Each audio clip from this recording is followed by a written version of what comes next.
Assalamualaikum. Inshallah, we'll have Ustaz Shafra Faris in the Indonesian language, inshallah, Muslim. Those that would like to do their visit, inshallah, they are open to do so over in the auditorium, inshallah ta'ala. Once again, 11:30 for the high schoolers and up. Join us for our youth qiyam, inshallah ta'ala. We have food, we have activities and discussions going on, inshallah ta'ala.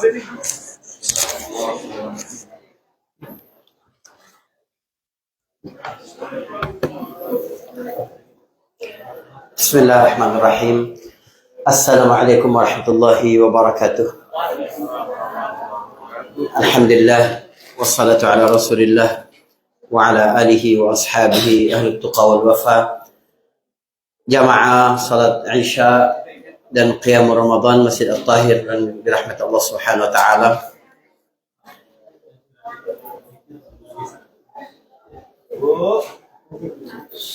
Ibu-ibu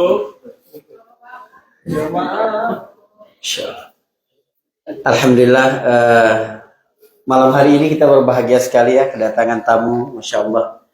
Harusnya bukan saya yang ceramah di sini, tapi banyak para asatiz di sini. Karena khawatir juga ibu-ibu bosan sama saya itu ya.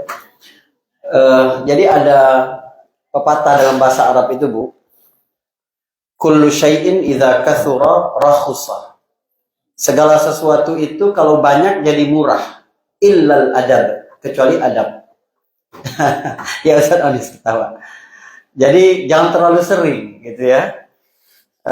Sebenarnya ada kesempatan kita mendengar lebih banyak dari para guru-guru yang datang dari Indonesia melalui program yang luar biasa ya, teman-teman dari PT IKI.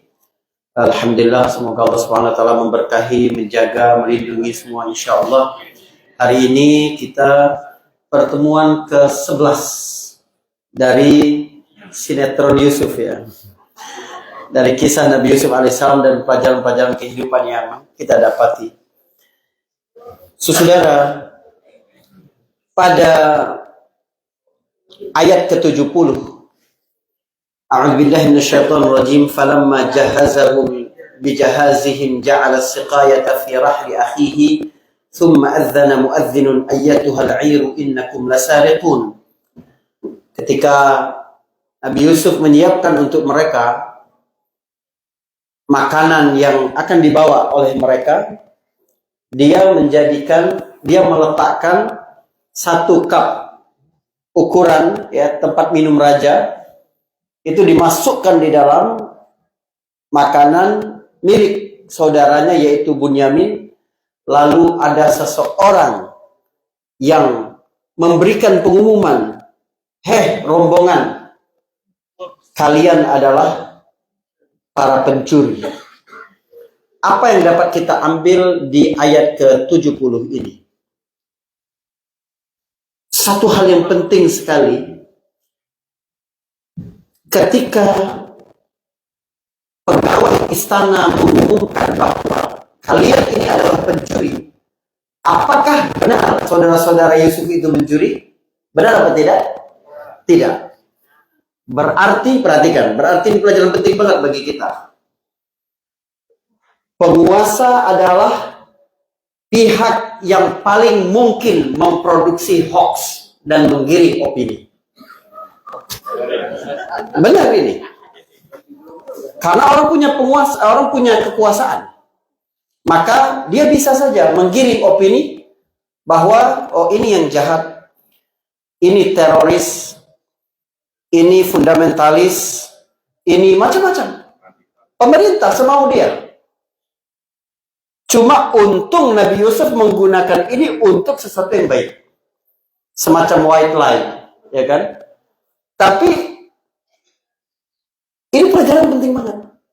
Sebagaimana kita sampaikan, kisah ini bicara tentang bagaimana pelajaran dari lalu lintas yang terjadi di dalam rumah. Ini rombongan dari Istiqlal nggak ada yang Intel kan? Baik, saya bilang pengusaha mana saja ya kan? penguasa mana saja. Lalu dia berkata, "Tsumma adzana muadzinun." Allahumma shalli ala Muhammad.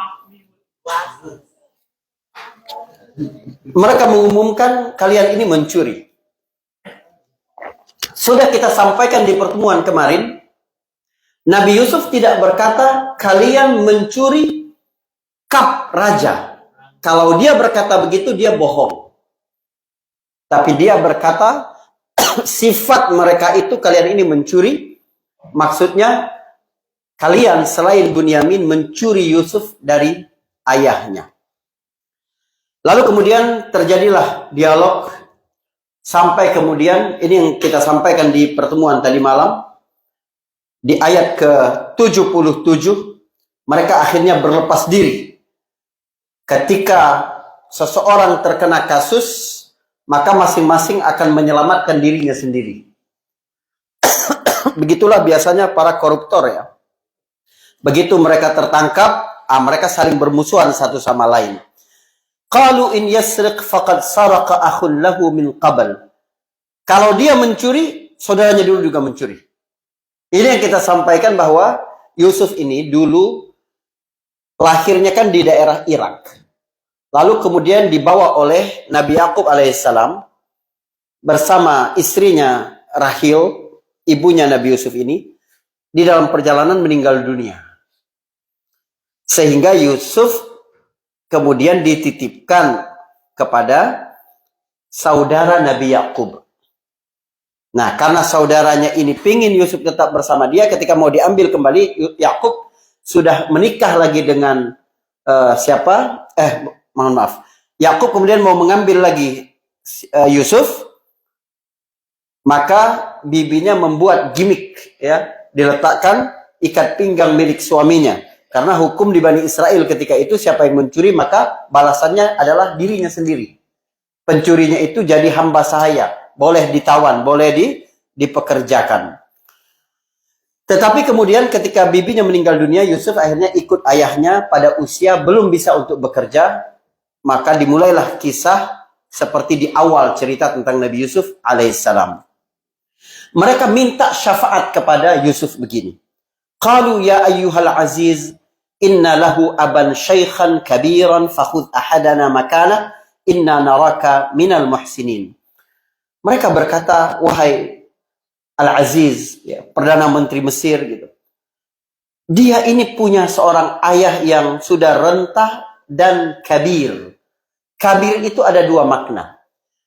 Kabura yakburu artinya agung. Kabara yakbiru artinya besar secara usia. Ini bisa berlaku keduanya. Dan itulah biasa adat Al-Quran menggunakan satu kata dengan pemahaman yang berbeda untuk memberikan gambaran yang lebih luas. Itu diantara kemukjizatan diksi Al-Quran. Jadi mereka berkata, dia ini punya ayah yang terhormat kedudukannya. Kalau sekiranya dengar anaknya yang dia sayang ini nanti mencuri, itu berbahaya bagi dia. Atau dia juga punya ayah yang sudah tua. Sehingga dia sangat memperhatikan anaknya ini jangan sampai ada gangguan psikologis karena anaknya ditahan. Akhirnya mereka berkata, biar salah satu dari kami yang menggantikan yang dihukum, tapi Benyamin minta dilepaskan karena kami melihat engkau sebagai orang yang baik. Mereka menawar hukum dan mengatakan bahwa Yusuf adalah orang baik. Ada pelajaran penting di sini. Apa itu? Orang baik paling rentan untuk disalahgunakan kebaikannya oleh orang lain. Jadi Anda baik boleh, tapi harus cerdas. Jangan sampai kebaikan Anda itu digunakan oleh orang lain untuk sesuatu yang tidak boleh. Maka Yusuf berkata, ma'adzallah, aku berlindung kepada Allah. An na'khudha illa man wajadna mata'ana indahu. Kami coba menghukum yang barang kami terdapat di dalam tempatnya itu. Inna idzan zalimun. Kalau kami bisa mengganti begitu, kami adalah orang yang zalim. Falamma stai'asu minhu khalasu najiyah. Ketika mereka sudah putus asa, ini raja, ini penguasa, Perdana Menteri Mesir, tidak bisa ditawar-tawar ternyata.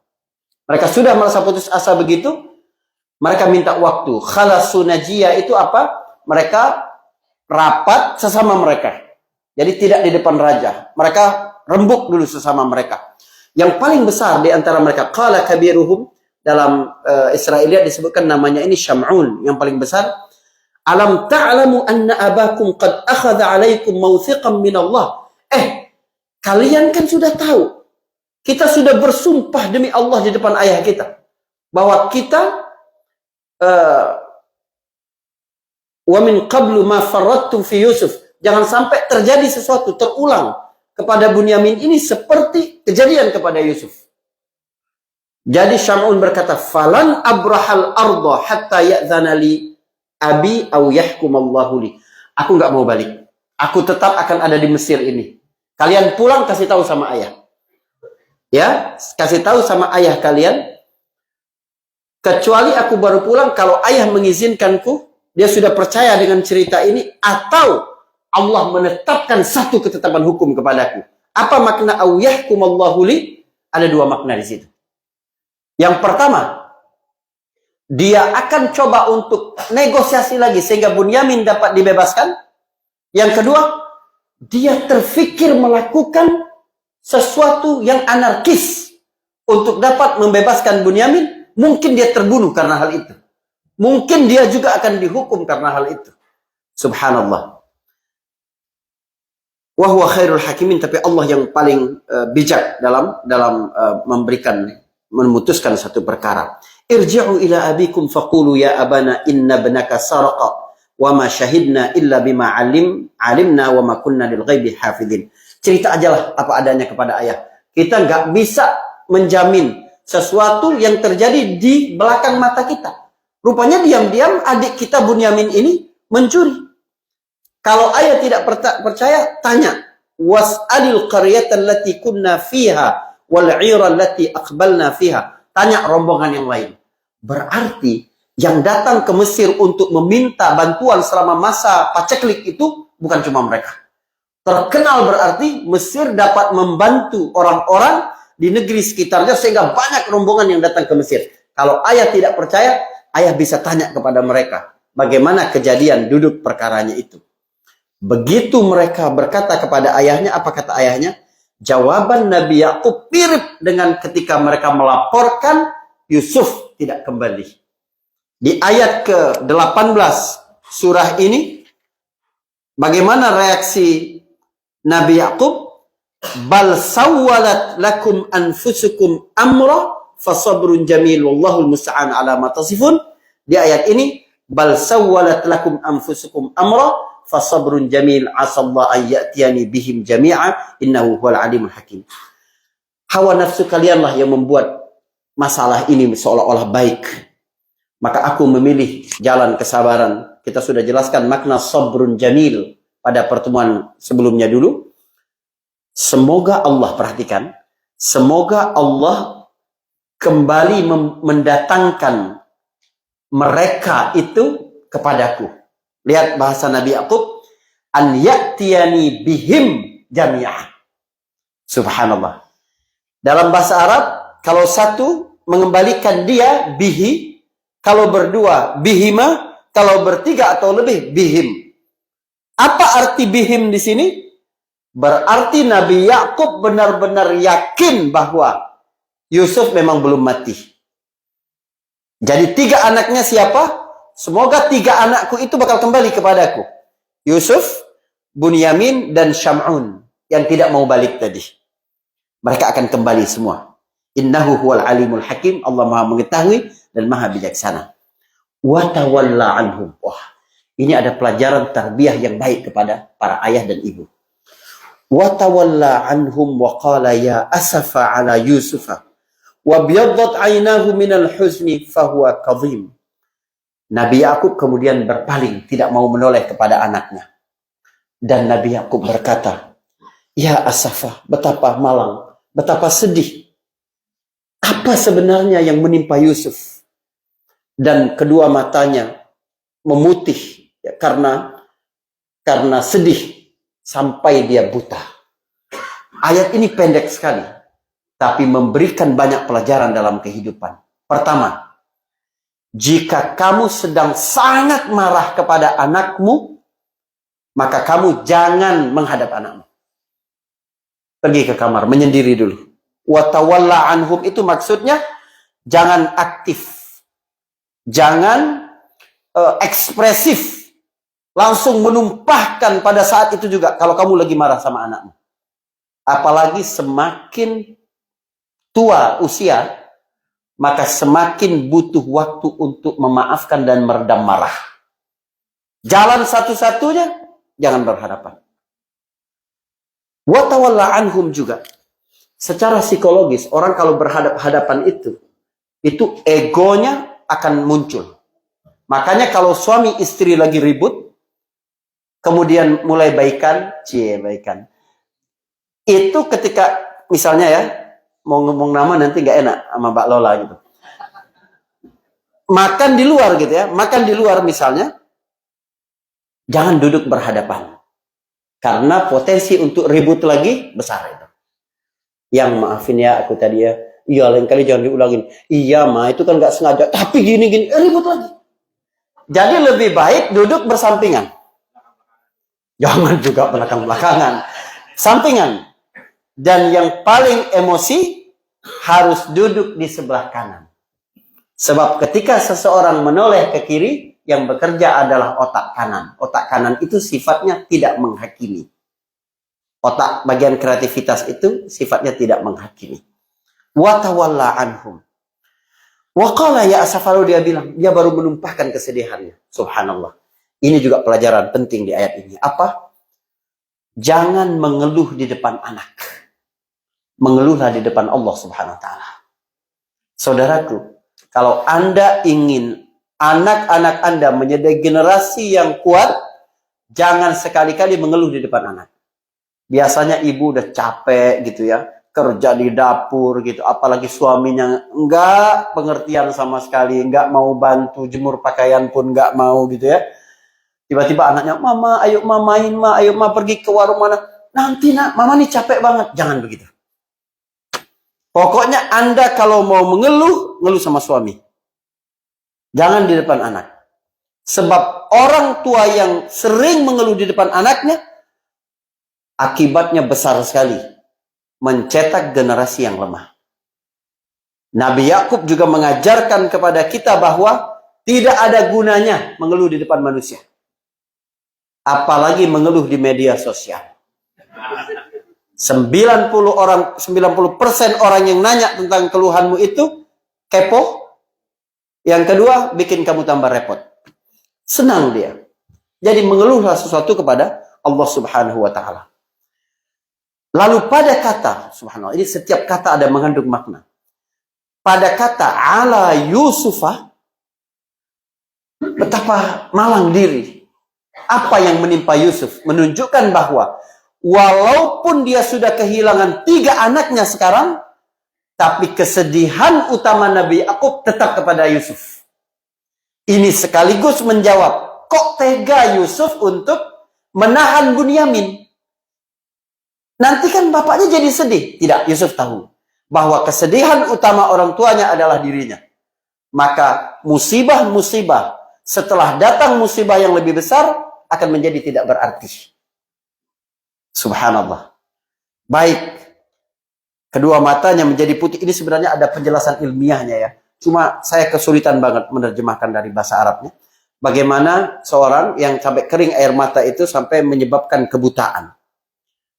Tetapi sekali lagi ayat ini kembali menegaskan bahwa kesedihan Nabi Yakub berpuluh tahun kehilangan Yusuf dan masih bersedih menunjukkan bahwa dia memang yakin 100% Yusuf belum mati. Sebab seseorang yang ditinggal mati oleh orang tercinta, kesedihannya cuma 1 bulan, 2 bulan, 3 bulan, atau setahun. Gitu. Ya nggak ibu-ibu? Anda sering dapati ya, orang meninggal istrinya, bulan depan udah nikah lagi kan? Biasa aja, kawan saya istrinya belum meninggal, dia udah nikah lagi. Orang kalau ditinggal mati oleh orang lain itu, sedihnya sebentar. Tapi kenapa ini bertahun-tahun? Berapa tahun Nabi Yusuf ditinggalkan oleh Nabi Yakub ditinggalkan oleh Yusuf. Waktu dia dibuang, umur dia berapa tahun?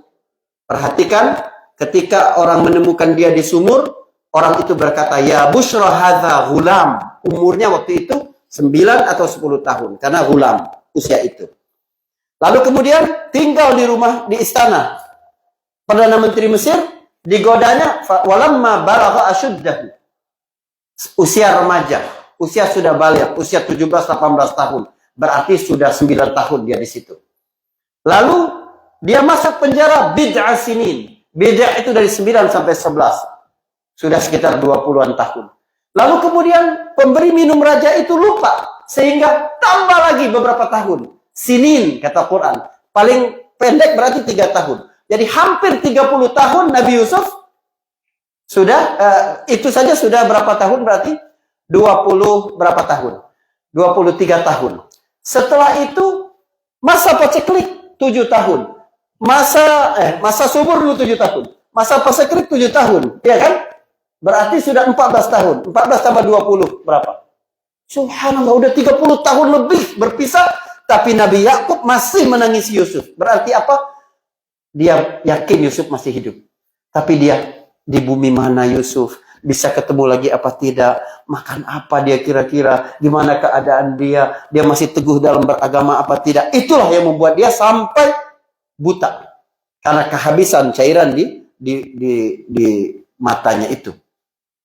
Qalu tallahi tafta'u tadhkuru Yusuf.